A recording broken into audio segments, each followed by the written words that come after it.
bottom. Ain't no problems, we gon' make a way. Got no coach on the field, but we making plays. Hey, look, don't worry, we gon' be okay. Hey, look, why? Cause we gon' make them pay.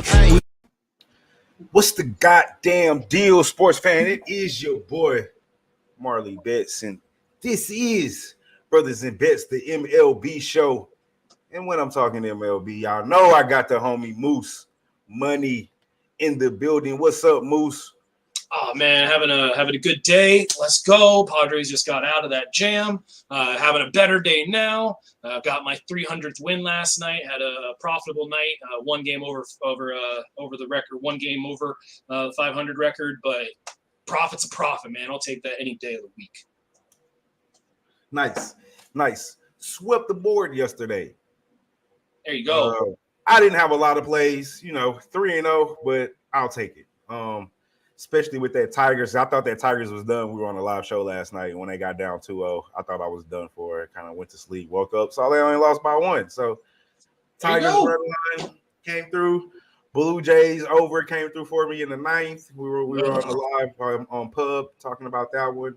And then the Astros took care of business yesterday. And again today, we own New York. We run New York. Right? My goodness, man. We run that shit. Just too much. I think we go back to New York to play the Yankees for one game. No, I think you have to be done. I thought I was talking to. No, you're done. You guys are done with New York. Somebody said we're going back to New York. I thought so. I thought we would be done when they said that. I was kind of surprised, but he said we're going for one game. I don't know. No, but the Yankees will be coming to. The Yankees will come to Houston. Maybe that's what he meant. Maybe that's what's about to happen. So I haven't updated our record. I still have our plays, but I haven't done the update. So this is from yesterday. Do you know what you went yesterday? Yeah, actually I do. Yesterday, I don't remember what I went on the show, but I went 7-6-1 yesterday. Well, I'll tell you what. Those are the plays you posted. I think I posted your card, and so we'll count that. 7 and what was that? 7-6-1. 7-6-1. Yeah, but that's with the K. That's with K props, but it doesn't really matter because I split those. I went 3-3 on those. That scuba ladder kind of screwed me. Yeah, we'll post it. 7-6. So I need to add 6 to this. 2 and 4 puts 24. Then 7 to that. Bam. And I went 3-0 yesterday. And that puts me here. So these are overall records for so far in this young baseball season. Mr. Mooseman, 27-24-2. I say this every time. I'm going to continue to say this. Keep in mind, Moose went like 1-7, 1-8, like the first day. So he's battled all the way back, and now he's above 3 games over 500. So actually, ever since the first day, Moose has been on point. I don't know how I'm 31-17, but guys, I'm 31-17. I'll take it. We're just going to keep rolling. I'm not the baseball guy. I continue to say that. But I like to think I'm a smart bettor. Sometimes I take risks, but, I like to follow trends. I'm just a trendy bettor when it comes to baseball. I try to find some trends, and I try to find some decent pitching angles, and that's how that rocks. But we got a game that's about to start, so I don't want to take too much time before that starts. And my man Moose has a play on this game. So let's jump right into it. And that game is the Guardians at the Twins. The Guardians run line -1.5 is at +162. The money line is at -123. Twins run line +1.5 is at -182. The money line is at +113. And we have a total of 8.5. We got Bundy. He's on the mound for the Twins, 4-4, 4.80 ERA. And Quantrill is 4-4 also, but he has a 3.76 ERA. I don't know if it's me or not, Moose, but to me, the Guardians are a surprise thus far. But, like I said, I'm not necessarily the baseball guy. Yeah. They're normally not that good, but they're playing pretty decent baseball. But correct me if I'm wrong. Like I said, I'm not the biggest baseball expert, so could be wrong. Big Show, what's up, my guy? Well, Moose? Yeah, no, I was doing the first part. I'm sure he hears it all the time. Like, well, it's the big show. Well, I used to I be a know. huge It's just WWE. natural. It's like waking up in the morning and you got to take a piss. It's like you just have to do it. I used to be the biggest WWE, WWC, like back in the days when it was like, Goldberg and Sting. yeah, Sting and Goldberg and even The Rock and Stone Cold. Those are my heyday wrestling day. Well, there we go. We got it. There we go. All right. What time is this game about to jump off? Moose, you want to give out? Like 20 minutes. Let's go. Yeah, let's get going. What you got? I already read off the lines. Oh shit! All right, my bad. I got sidetracked there talking wrestling. So this really is about a matchup between Dylan Bundy on the road, Cal Quantrill at home. Dylan Bundy's road ERA is over 6. Cal Quantrill's ERA is in the low 3s. The Twins have been playing better than the Guardians. The Guardians have been struggling as of late to score runs and to win ball games. But I'm on the Guardians, and I'm on the Guardians hard here. I do believe in Cal Quantrill at home, even though I think Jacobs Field plays very similarly to Target Field, which could help Bundy with his some of his metrics, where when he does get hit hard, the ball does get put up in the air. Jacobs Field could potentially limit some of the damage. But I'm just going with somewhat of a trend here. Bundy on the road, Quantrill at home. So I went the Guardians. I went full game. And the other thing that's baked into it is the difference in bullpens. I'd much rather have the Cleveland Guardians bullpen than the Minnesota Twins bullpen right now. Cleveland's bullpen last month has been really good. Minnesota Twins bullpen last month has not been so good. It's 3.54 versus 4.13. And then if you skew the numbers even larger than that, it skews more to Cleveland. So it's just a Cleveland spot for me. So I took Cleveland money line, Cleveland run line, Cleveland team total over 4, over 4.5. Hold on, Moose, because you're all over this shit. 4 of them. Yeah, hold on. I'm making plays as we're talking. I got money line. What else we got? Money line, run line. Okay. Team total 4, 4.5. But we can just use team total for 4 rather than using the ladder. Okay, so I got Guardians money line, run line, and team total over 4. Yep, there you go. Cool. So I didn't have a play on this game, but I'm going to take the money line just because you seem so confident. And there was a huge move to the Guardians. When I took it last night, at minus, what did I get it at? Minus 109. And it's moved all the way to minus 123. Some places minus 130 on Bovada, I believe it was. So there's been a major shift to the Guardians here. So that, for whatever that's worth, whether you like to fade the last minute public move or you like to, not jump on board because of money move. Gotcha. Well, I'm jumping on board. Welcome aboard. Yeah, I'm gonna go with how confident you feel. I actually didn't break this game down, so I didn't look at anything. I'm just straight tail play for me. Yeah, and I'll be honest. I think the Twins are playing better baseball right now. I think they are playing better baseball. But it's one of those things that I don't ever really do this. I don't do this really at all. But there is that kind of feel that sometimes you get for a team. And if you have success backing them, whether it's in basketball, football, baseball, whatever it is, you sort of kind of see things before they happen, whether a cold streak, hot streak, or whatever. I kind of feel like this is just a spot where the Guardians are going to be successful with Quantrill at home, coming off of doubleheader. I'll have the bullpen advantage for that. So that's just the feeling I have with that regards. But this is also very much a play on Bundy on the road, Quantrill at home. Gotcha. I made a play on this game that we're going to talk about next. Well, I'll take that back.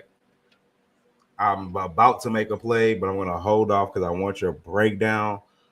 Well, I'm going to make this play on this game right now, but I want to make another play, but I'm going to wait for your breakdown, and that game is going to be the Marlins and the Cardinals. Game we were on yesterday, actually. Marlins run line, minus 1.5. It's at plus 135. The money line for the Marlins is at minus 133. The Cardinals run line, plus 1.5, is at minus 155. Money line 123 with a total of 7.5. On the mound, we got Sandy Alcantara, 7-3, 1.95 ERA. We got Andre Palente for the Cardinals, 2-3 with a 2.03, ERA. A couple of actual factuals for the Marlins. They are 1-4 straight up in the last 5 and 1-10 straight up in the last 11 against the Cardinals, 1-6 straight up in the last 7 games on the road, 0-5 straight up in the last 5 games when playing on the road against St. Louis, and their totals have gone under in 13 of the last 19 games against an opponent from the NL Central. For the Cardinals, they're 5-0 straight up in the last 5 when playing at home against Miami, 11-4 straight up in the last 15 games at home.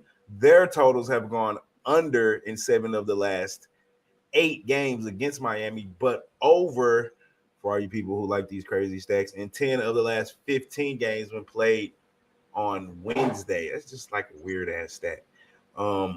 Moose, Miami Marlins, and Carls, what you got? All right. Well, first off, I definitely on that game tonight.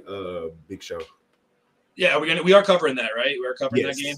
Yes. Yeah. Okay. And I'll get to there because I definitely got a little bit of a take on that play.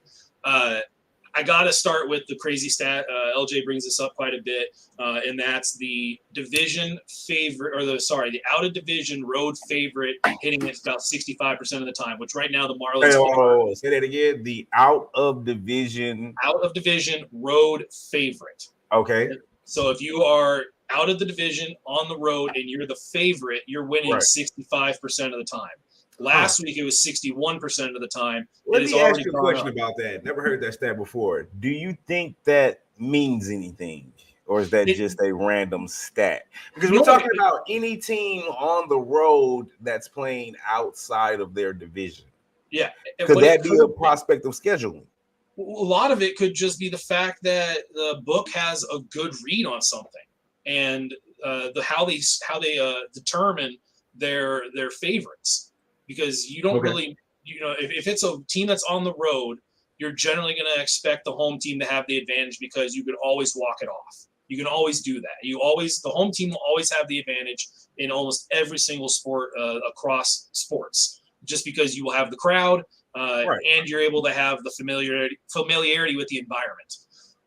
But if you are a road favorite, that means that you're expected to be the better team coming in regardless. And in baseball, if you are out of division and you're favored, that is a very good tell in terms of what the book or who the books think are better. And if they are correct about who's better, you follow that trend and all of a sudden you're making profit. So that would be my response to, how does something like this develop? Is there something to it? Yes and no, depending on what it is. I think this could be something right now, but it could switch in a month when all of a sudden call-ups start coming in, when players start getting injured, when playoff pushes are too stressful for some teams and other teams thrive and they are making a playoff push. So all those things factor in. Okay. All right. Do you have a play on this game? I don't have a play on this one. I definitely look to the under. What I would do here more than anything is I would play the Cardinals live as soon as Alcantara is out. The Miami bullpen has been my mom said you don't have anything nice to say, don't say anything at all. So we'll talk about the Cardinals bullpen instead. 3.56. The Miami bullpen is 5.46 over the last month or so. And that's not good. You have the clear bullpen advantage with St. Louis. The last night's game is a very good indicator of what the Marlins bullpen is versus the Cardinals bullpen. The Marlins bullpen gave up the lead, and the Cardinals were able to come back. The Cardinals bullpen shut down the Marlins, and they didn't score any more runs. Literally, I needed one more run for that over from the 5th inning on, and I didn't get one run. So, the bullpens, I would expect Marlins to get hit, and I would expect St. Louis to be solid. I wouldn't be surprised about Miami being first 5, St. Louis being full game. If you had some huevos and wanted to make that kind of call, that would not be a bad look in this situation. Because I would go Marlins first 5, Cardinals full game. But if that's how you're betting it, just bet the fucking thing live because you're going to get a better number. What do you think about the over 7.5 then? Since you expect the bullpens to get probably hit today, or Yeah, any I'm not team going to total touch overs? that because I mean it could be 1-0 coming out of the 6th inning.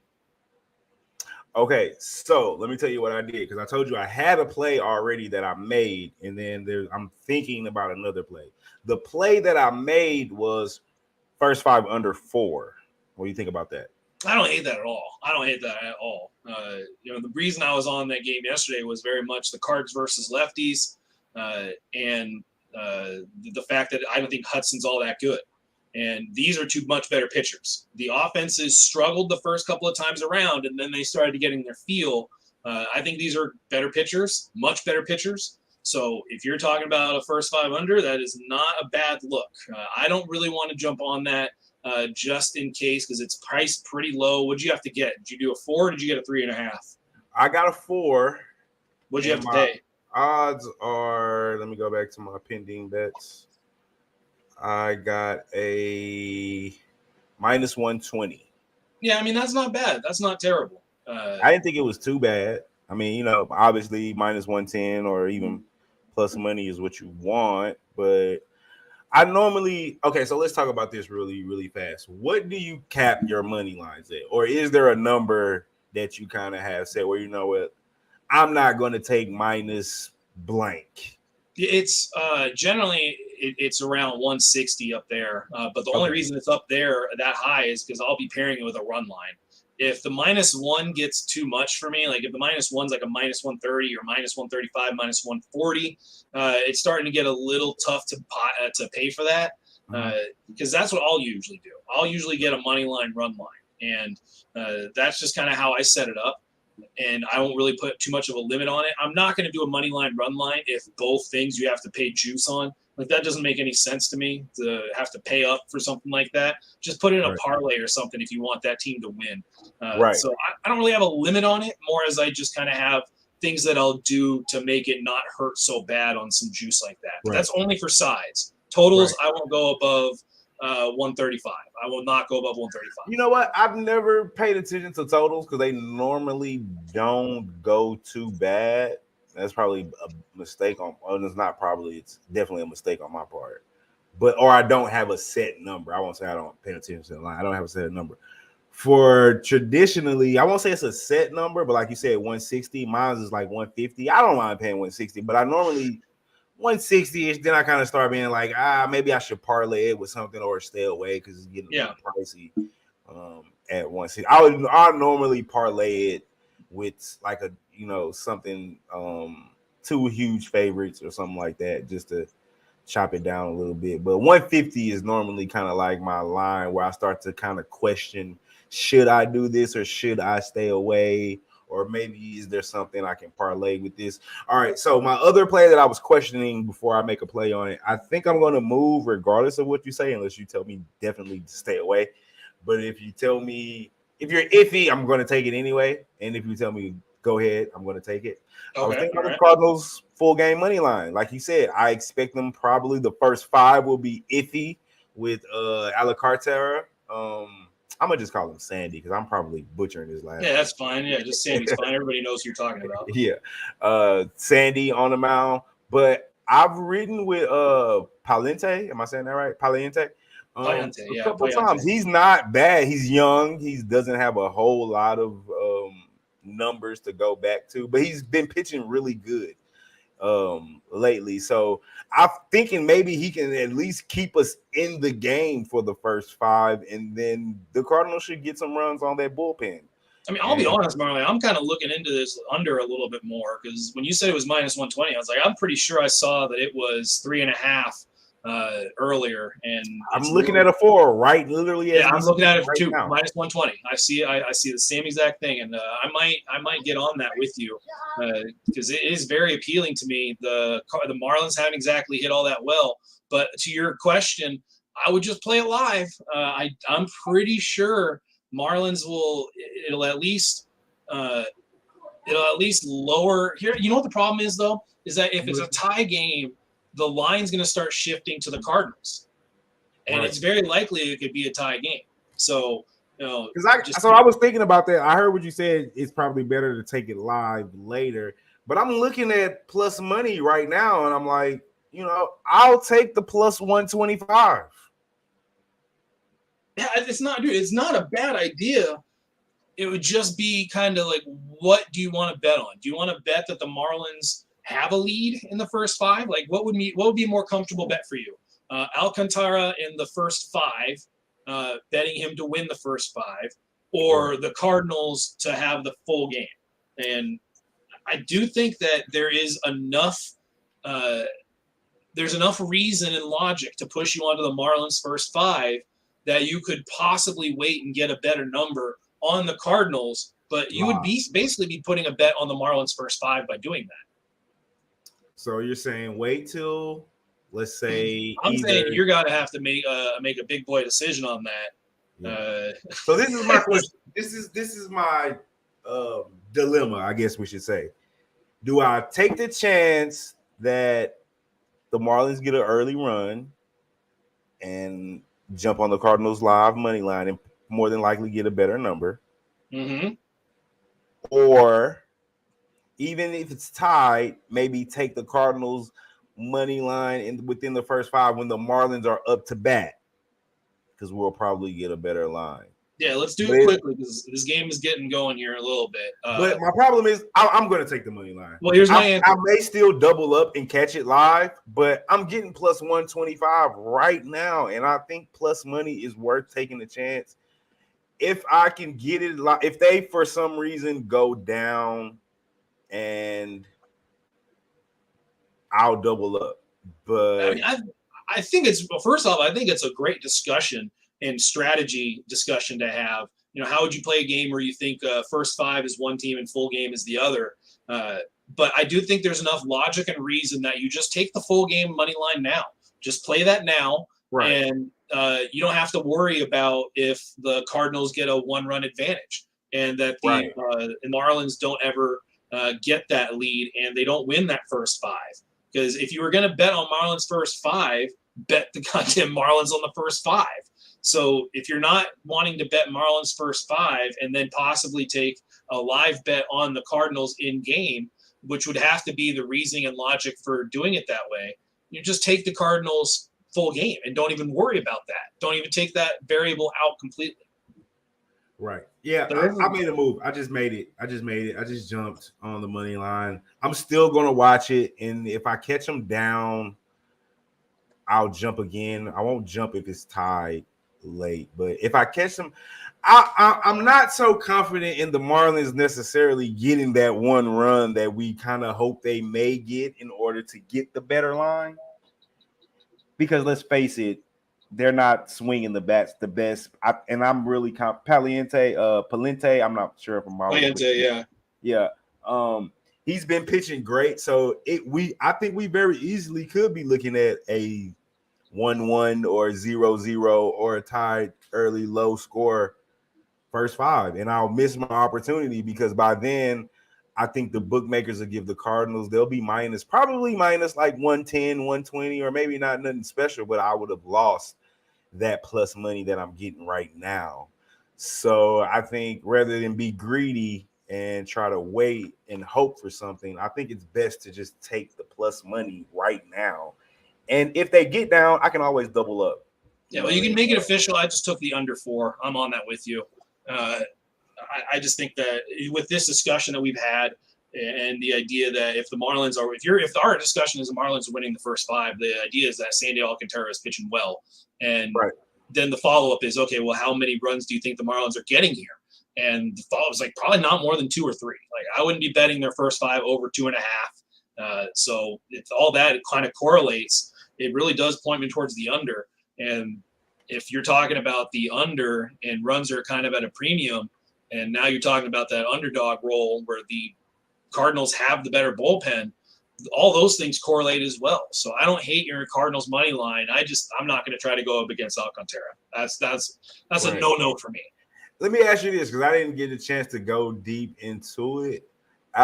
Sandy, does he typically go deep in the games, or is yes? Oh yeah. He's a workhorse. He's an absolute workhorse. He's pitched 8 innings. They've had him go 9. He's trying to be the Cy Young out there in Miami, and that's kind of what they have to play for. Is they have to play for Sandy Alcantara's Cy Young candidacy. But if I remember correctly, I don't think he has a good record overall, and the Marlins don't have a winning record when he pitches. Huh? Really? I don't think so. Hold on. I can get his overall. I think his overall record is. Let me see real quick. I'll go back to it. Sandy. Well, he's 7-3. So typically they do. I would like to think they do win. Yeah, 7-3, and he's had 1, 2, 3, 4, 5, 6, 7, 8, 9, 10, 11, 12, 13, 14, 15, 16 starts. He's had 16 starts, 7-3. So that's 3 is 10, 16. So we have had 6, no decisions probably? Yeah, 6 no decisions. And I think, I think some of those are losses by the Marlins. I don't think the Marlins have won all of his games, but I could be wrong. I could be wrong. But I think that was something I saw, that the Marlins do not win a ton of Alcantara's games. But I'm not sure if that stats from just this year alone or if it goes back from a couple years ago. But he's definitely a much better and different pitcher this year. Right. What's good, Dave? I see you. What's going on, Dave? I got me. I'm telling you, Dave, man, I'm going to get with you, Dave, man. If you would like to collab on some plays, man. Collab on some shows, whether it be I do your show, you do my show, both and both. I'm always about collabing with, with good people, man, and helping grow your channel, helping grow my channel. Give and take, man. I'm all about.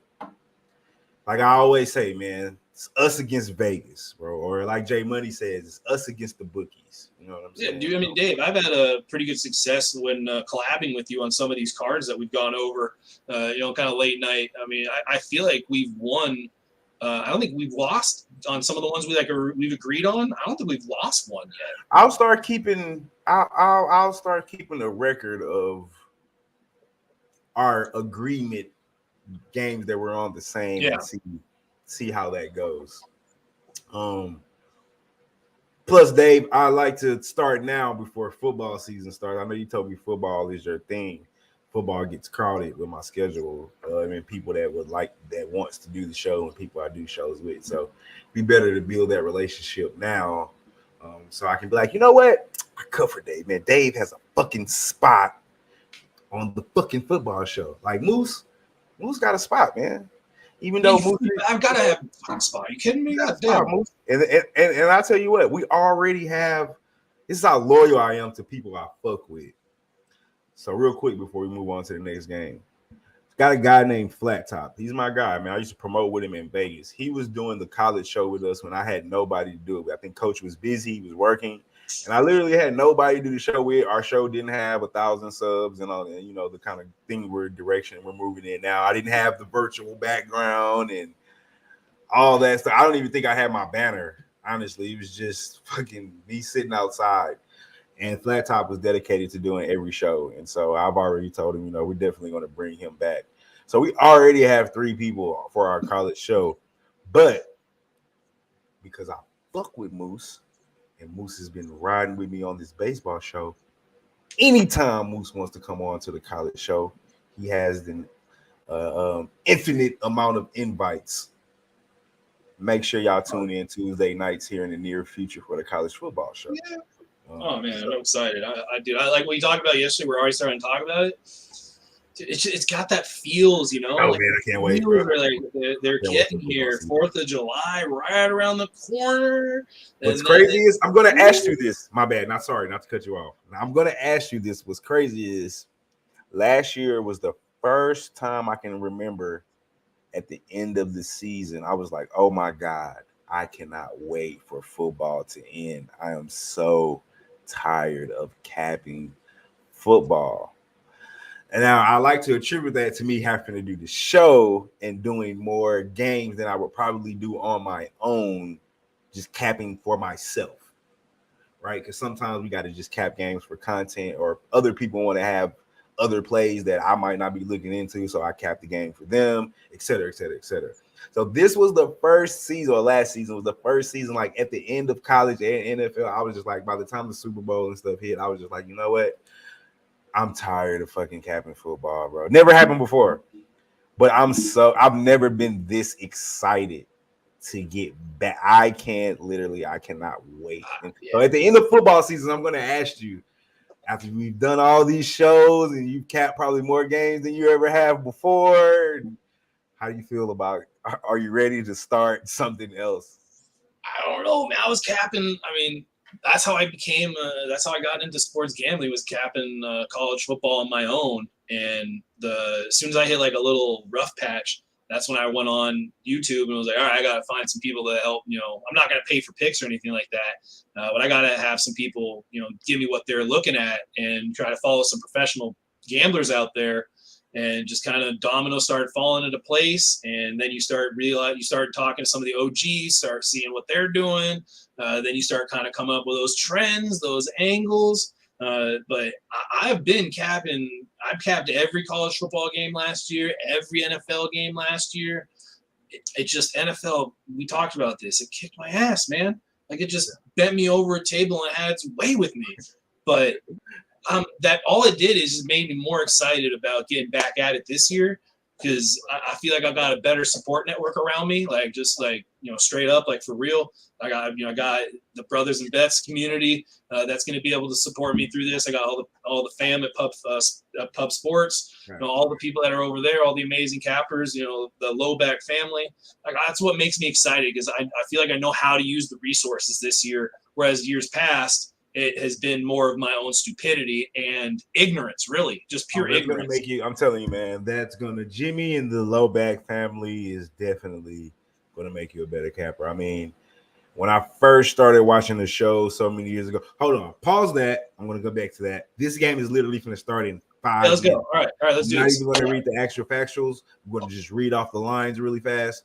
Braves, run line, -1.5, +120, money line is -128. Phillies, run line, +1.5, -140 is the money line. We got Pavetta on the mound for the Red Sox, 85, 3.25 ERA, and Manoah, as Big Show stated earlier, 9-2 with a 2.05 ERA. So, excuse me, Moose. Quick breakdown. I have a play on this game, but I'll let you go through your breakdown and let me know what you think. I do not have a play on this. I think it's just going to be one of those really amazing games. The thing that you got to look at when you're talking about the Red Sox and the Bluejays is essentially who's in the lineup. Looks like both of them are going with their A lineups. I don't mind any kind of K prop here. I think both teams are going to be pretty aggressive, at least going for bigger hits. But I don't have a play in this. Okay. What do you think about taking Manoah first 5? I don't hate it at all. But Pavetta's Pavetta for the value. No, but I mean they're both really good. I could see this game going either way. That's why I'm not on this. I could see too much. There's too much fluctuation here in terms of what you could expect. There's too much variance, and I do think Manoah is a very good pitcher. I would not be opposed to any K props on Pavetta or on Manoah today. But the Blue Jays and Red Sox, even though they have been prone to strike out, they also have had stretches where they've been much more patient rather than being overly aggressive. Okay. I was thinking about taking the Blue Jays. That was my play initially. I was also looking at a first 5 under, but their bats really scare me. Yeah, that's the thing. It's right at -160 right now, which is kind of like I said earlier, my line's -150.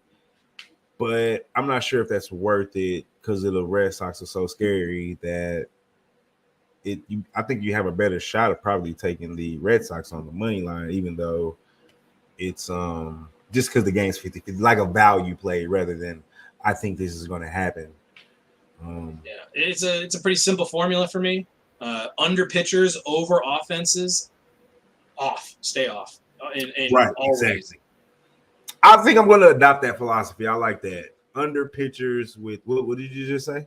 under pitchers with over offenses. Not like this offense is good, but like when you look at the Red Sox, they're hitting 307, 469 slug, 879 OPS. Blue Jays 287, 491, 835. I mean, those are all-star caliber numbers. So those are two hot offenses. You have two hot offenses, two under pitchers. Stay off. All right. Do both these pitchers go deep into the games?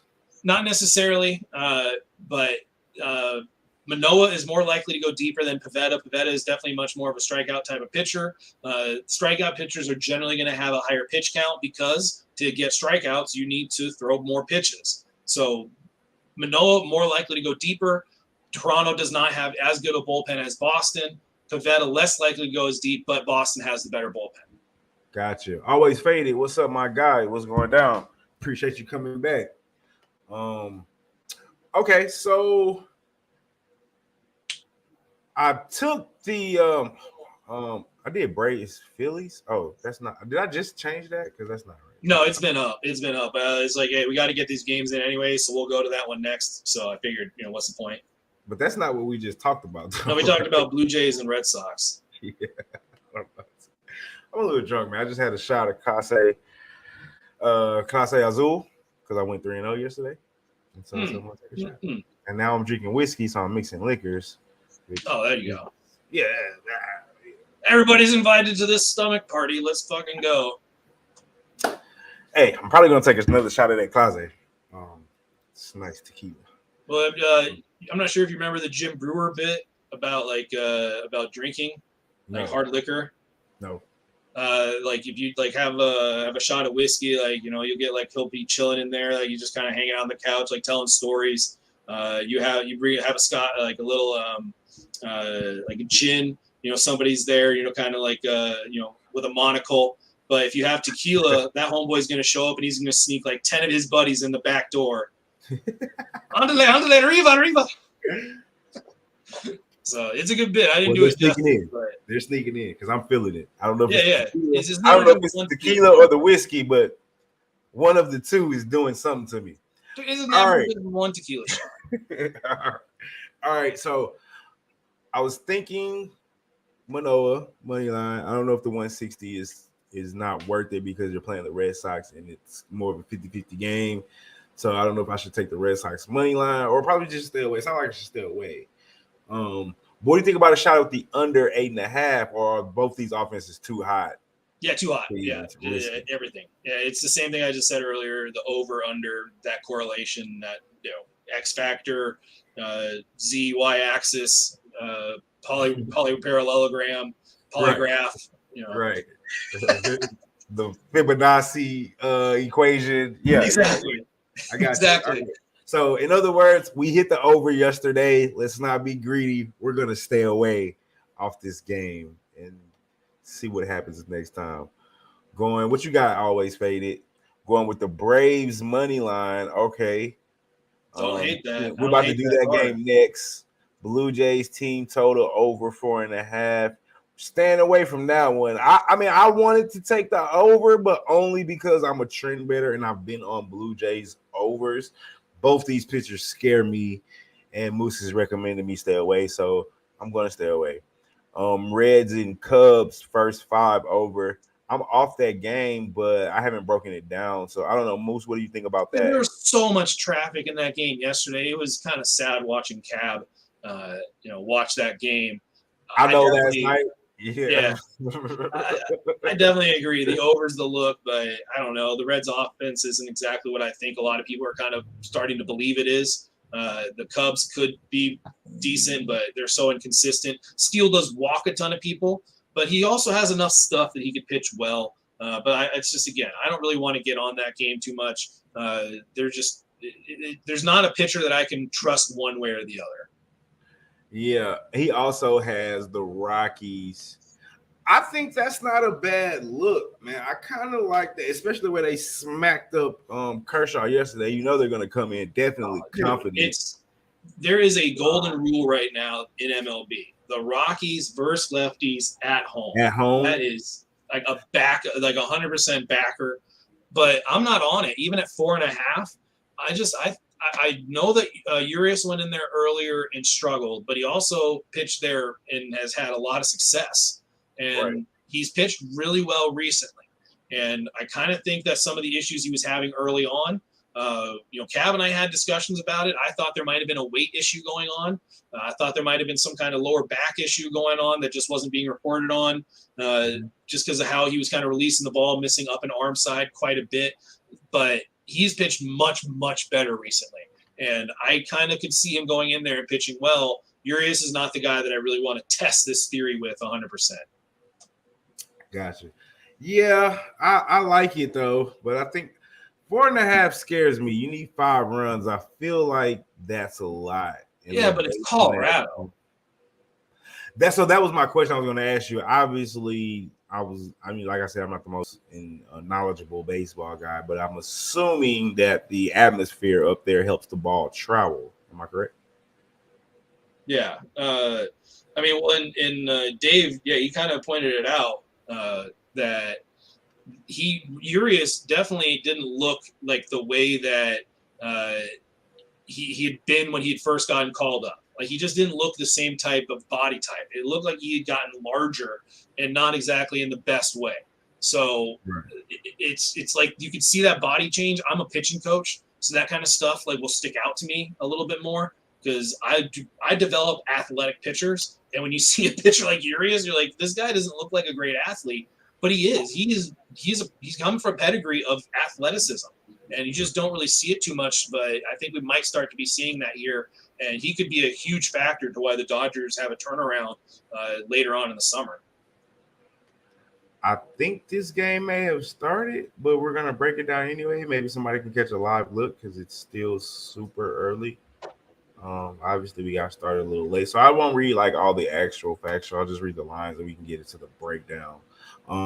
Red Sox, that's not right.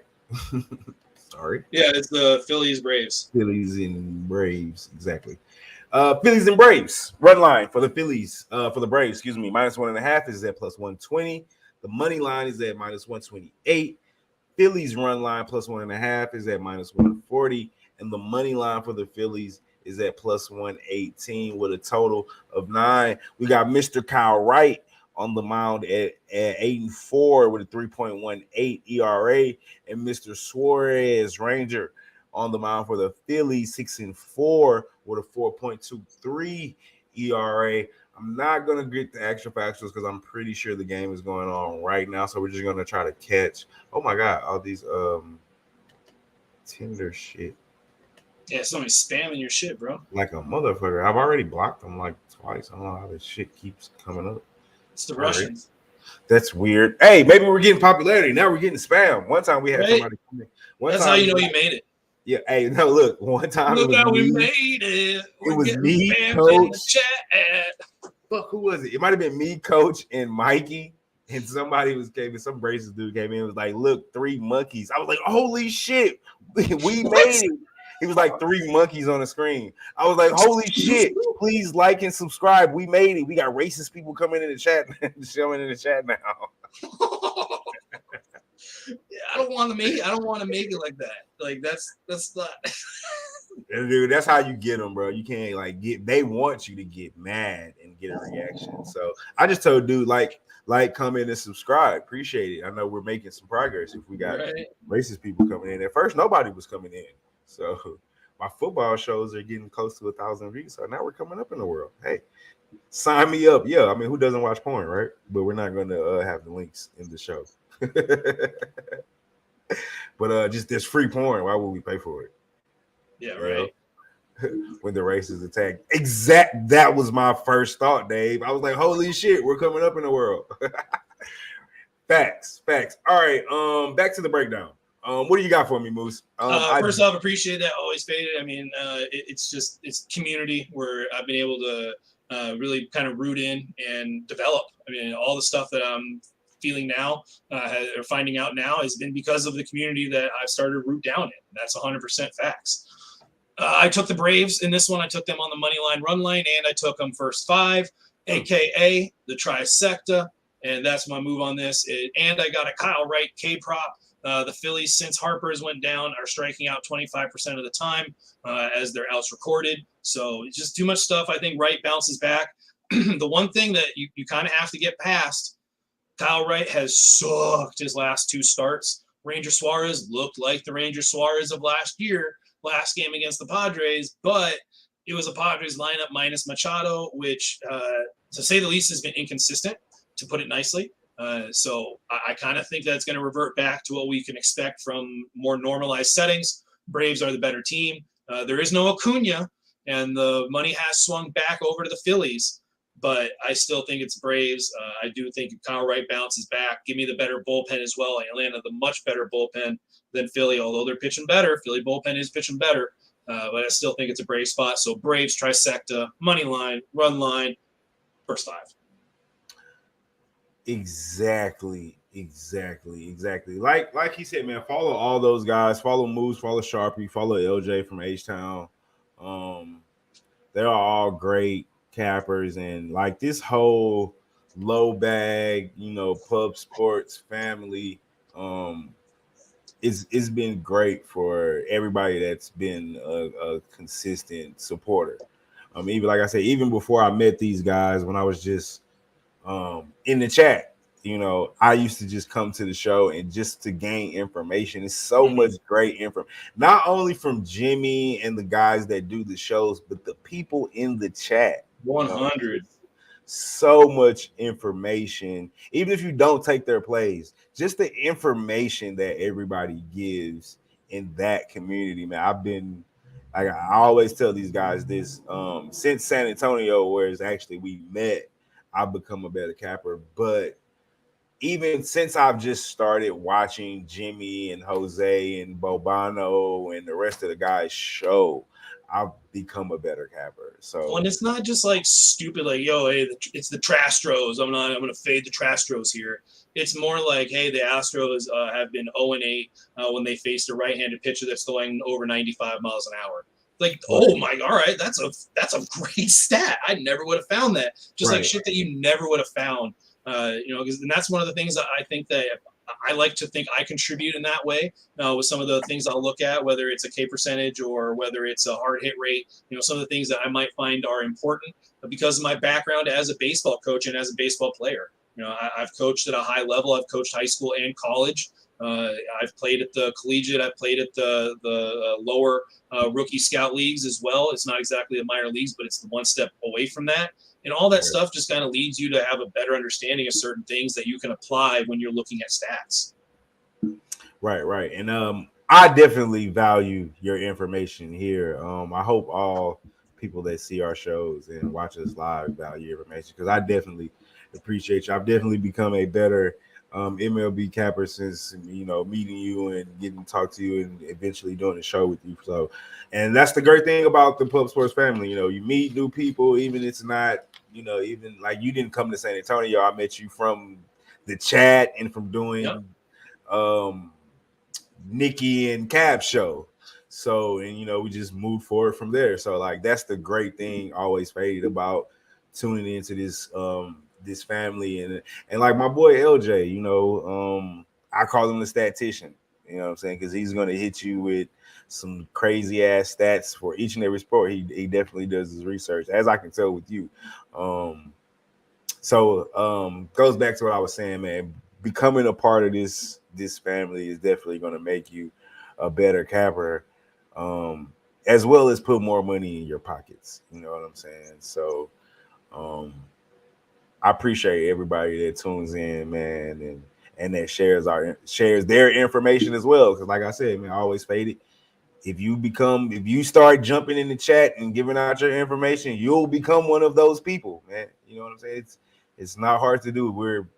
Everybody is very welcoming around here, man. So just keep tuning in, my brother, on Pub Sports and here at Brothas N Bets, man. It's only gonna make you better and more profitable. And I'm not talking about pick wise. I just mainly focus on the information that I get. I normally don't even keep up with everyone's record. Like I don't know LJ's record or Moose. I know Moose's record because we do the show. You better. You have to keep track of it. I have to track it, but like Nikki's record when it came to soccer, or Bobano's record. I mean, not soccer, but hockey, or Bobano's record when it comes to hockey. But I do know they give out great information, and that's what it's all about. Well, and just to kind of wrap this kind of thing up, because I know we're kind of getting to the limit. But you know what I realized? Like, in order to become a good capper, like if you want to become a good sports handicapper, you know what's kind of a must? Like, you have to do it. Is you have to get on Twitter, social media. Like, you have to. Yeah. Like, you have to link up. Yeah. You have to be able to communicate. You have to find people that are communicating about things that you would be able to get advantage of, whether it's weather reports, whether it's I mean, I did this because of COVID for the most part. Like, I had to try to figure out, like, if there were players that were going to miss games because of COVID. And that's when I created my Twitter account, a year, like almost, I think less than a year ago. I created it, or at least created a fake one. And it was just to be able to get information. And then all of a sudden you realize, like, there's this whole rabbit hole of dialogue and creating relationships with other sports handicappers that can help you. I mean, like I said, Dave and I have talked. We've had discussions off on the side about different games. I mean, a lot of my Guardians look today. Shout out to Dave. I mean, it was him getting, hey, look at the Twins bullpen. Look at how the Guardians bullpen has been. And then I kind of go, hey, after a doubleheader, bullpen advantage is pretty huge. So, that's kind of what happens. Yeah, man, and that's how it works, man. Like even meeting Span a few weeks ago, when he did the show with us, that was my first day actually meeting him. And he did the show. We did that late night show. I think we were in the comments that night, and he gave out a bunch of soccer plays and tennis plays, and I think like he went like 5-1 on some shit I never would have even like. I think all his soccer plays hit, and like I think he gave out like 3 tennis plays, and they might have went 2-1 or something like that. Like he was killing, you know what I'm saying? And it's just like, man, the community is so great, man. Even I heard you say earlier about I don't know, I might be man, I'm a little drunk, but anyway, the information that we just get from everybody, man. This whole community, like you said, I just started my Twitter. I always had the Twitter, but I never messed with it until I started getting involved. Even I was doing Brothas N Bets and wasn't even messing with it. It really wasn't until I started going to I went to San Antonio and met Jimmy and met Jose and Dabby and Dutch and like everybody, all these guys that I've been seeing in the chat for umpteen years, and it's been crazy, man. It's been a great ride. Yeah. So we're done for the day. Do you have any plays about any games that maybe haven't started that we didn't cover? I really wanted to get on the Angels first 5, but -0.5 at -125. I can't jump on it. I really would have liked to have been on that. I understand what the angle is with Kopech. That his knee has been an issue. You can see it on anytime somebody tries to bunt on him. I think Sharpie, shout out to Sharpie, he posted a video of somebody bunting on Kopech like within the first inning, and he didn't even really go to field it. So that tells you clearly that it's definitely an issue. But one of the things that kept me off of it is at some point it gets better. Like if he's continuing to pitch, that means the knee's starting to continuing to feel better. So that window is going to close, and eventually Kopech's going to be a guy that you can start banking on again. I don't know when that window is going to close. I'm off of it. But I did really strongly look at Angels first 5. If I got a much better price, if I got -115, I'd probably be on it. But at -125, I was like, that just doesn't feel like enough return for what the investment's going to be. Gotcha. Yeah, I didn't make a move. The money line was a little bit too much for me for old time. I mean, shout out Dave. You got it at -110. I'd be on it at -110. I'm not on it at -125. Nice. And they didn't post it. Like last night when I checked on Bovada, they had it at that +0.5 at like -285 or something like that, just something ridiculous. And then the only other one they had was the -1, and I'm never gonna play a first 5 -1. Right. I don't care what the matchup is or what the juice is I'm trying to get. But when it finally got put out as a minus half, it was already at minus 125, and I was like, yeah, they're just pricing me right out of it. Yeah. So I'm off as well. Like I said, it's mainly because of the price. So, well, this is what we got for today. My man Moose, he's on the Guardians money line and the run line and the team total over 4. He's on the Marlins and Cards first 5 under 4, and we have a Braves trifecta. And your boy, I got wrong button. There we go. I'm on Guardians money line, Marlins and Cards under first 5. Jumped on those Cards money line and took the Braves money line. I'm just rocking with Kyle, right? So, those are some similar ass cards. I know how we do look close. Well, my Guardians play is definitely just a straight tell you, and then you turned around, you told me on the Cards and Marlins first 5 under, and then we're both on the Braves money line. But you took it fits with a theme, like we talked a lot about collaboration, and sure enough, our cards are basically super similar. And then, like I said, a lot of things that I've learned to look for is based off what you've been talking about on these shows. So when I go to cap a game, I'm looking at probably similar things that you're looking at and trying to find those. That's what I do with basketball with you. So, like I said, and that's part of the things where I was saying that makes me a better capper. You know what I'm saying? And then coming on here and getting to ask you certain questions that I don't know the answers to, and I'm not one of those people that's afraid to admit I don't know something. Especially when we're talking money, because why would I try to act? That's the thing I don't get about people. I don't try to act like a know-it-all or I'm the best. I don't care to be the best capper in the world. I'm not trying to be the best capper. I'm just trying to make money. And at the end of the day, I want everybody else to make money. So the more information I can give out for everyone to make money, I'm all for that, because I truly believe that it's us against Vegas. Like, Vegas has millions, bro, billions. We can rob them. They're going to keep making money, and Vegas is going to keep getting it. So they're never going to go broke. We can all take it. So we got to work together. So that's always been my thing. So, but we made our hour mark. We're here. Another day. We give out your social. Tell the people where they can find you. Anything you want to give out, now is the time to do it. Yeah, you guys can find me at Moose Money Bets. If you haven't done so already, hit that like button, hit that subscribe button if you're not already subscribed. Again, always, I say it a lot. If you have any questions, don't hesitate to reach out to me. We work together. We talked about it all show long. This is not just me against the book. This isn't just you against the book. This is us against the book. Facts. So, y'all heard my man. Look him up, man. Hit him up. Follow him. Get some great information along with some great plays. Catch him here on Brothas N Bets. Catch him on Pub Sports. Shout out to the Pub Sports family. Y'all go subscribe to the Pub Sports YouTube channel. Follow all the guys you see on there. And Moose Money Bets. I am Marley Bets, and this is Brothas N Bets. And like yesterday, because we went 3-0, we whooped their ass yesterday. Like today, we'll whoop their ass today. When we down show, go whoop their ass tomorrow. Y'all already know what it is, man. Let's beat Vegas.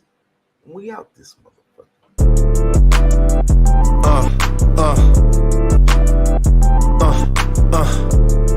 Check it out. Look, we from the bottom, ain't no problem.